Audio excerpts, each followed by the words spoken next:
There's an old woman who lives way up in the mountains of Japan.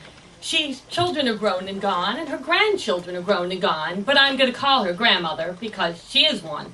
And she lives alone in those mountains because she likes it that way. Grandmother isn't rich, but she isn't poor. She has enough to make rice for dinner every night. She can make rice 100 different ways, but at this stage in her life, mostly she makes rice cakes. Not those styrofoam discs you get in the store in the plastic bags. Real, fresh Japanese rice cakes. Sweet, soft, and savory. One night, Grandmother was making her rice cake when it slipped from her hand, fell out the window, and started to roll down the mountainside. Grandmother wasn't poor, but she wasn't rich, and she had never wasted food in her life. So out the door after the rice cake she went. Down, down, when out of the shadows rose an Oni. An Oni is a Japanese night monster. This is before anime. So no big eyes, no breakfast cereal product placement deals, nothing but ugly. This one's red as the rising sun on the flag, 2 sharp fangs pointing down, 2 sharp horns pointing up, all gnarled and stench. And in one clawed hand he's holding an iron club, and in the other he's got Grandmother's rice cake. Grandmother is not sharing her rice cake with any Oni. So she yelled, this is what you're supposed to do if you ever encounter an Oni. She yelled, "Stop, Oni! Give me back my rice cake!" But Oni didn't listen. He went running off down the mountain. Grandmother went running after him down the winding path. "Stop, Oni! Give me back my rice cake!" Through the narrow straight. "Stop, Oni! Give me back that rice cake!" And they almost ran smack into the side of another mountain, which opened. In went Oni, in went Grandmother, and the mountain closed behind them. And now they're going down and down into the bowels of the earth. Grandmother can hear to one side an underground stream. She doesn't have to see Oni anymore, which is good because she can't. She can follow the sound of the stream down and down until she comes to a great open cavern dripping with stalactites and filled with Oni. It was a rainbow coalition of Oni. Blue ones, yellow ones, green ones, orange ones, every single one of them ugly. And the red one that was holding her rice cake held out a single grain of rice and said, "Cook!" Well, there was a giant fire, and there was a giant pot, and there were all the Oni, and there was one little grain of rice. She dropped it into the pot.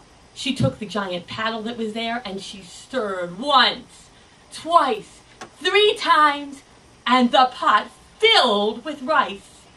Grandmother had fed children. Grandmother had fed grandchildren. Once there was an international soccer delegation down in the valley. Came up. Grandmother fed all 6 teams, but never had she fed anyone like these Oni. They ate all night, and all day they slept, and Grandmother, exhausted, slept too. And that became her new life. Night after night, cooking and cleaning up after disgusting Oni. Day after day, asleep in the gloom. No light but the smoky fire and the milky drip, drip, drip of those dripstones. Until she said to herself, "Enough!" She had heard the stream. The Oni filled that pot every night. She waited until the last one fell asleep. And then she took the paddle like a yoke across her neck, slung the pot, and went off in search of the stream. And when she found it, she put in the pot, she stepped in, she took that paddle, and she started paddling downstream safe, because Oni cannot get wet. And then she heard a horrible noise, and the pot was sinking lower and lower until there were fish flopping about in the mud. She looked behind her, and there were all the Oni on the bank, swollen like grains of rice to 2 and 3 times their size, just starting to put their feet into the mud. There's a game Grandmother's children used to play. You probably know it. You can't say anything, you just have to make a funny face. For real. A really ridiculous face. Funnier, that's a good one, funnier. Funny faces. And the Oni, they were trying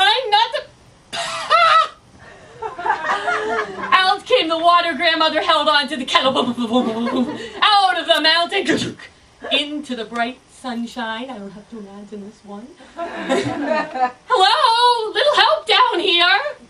And all the people from the valley came, and they helped grandmother out of the pot. And they helped bring it all the way back up the mountain, built a fire. She filled it with water. She put in 1 grain of rice and stirred once, twice, 3 times.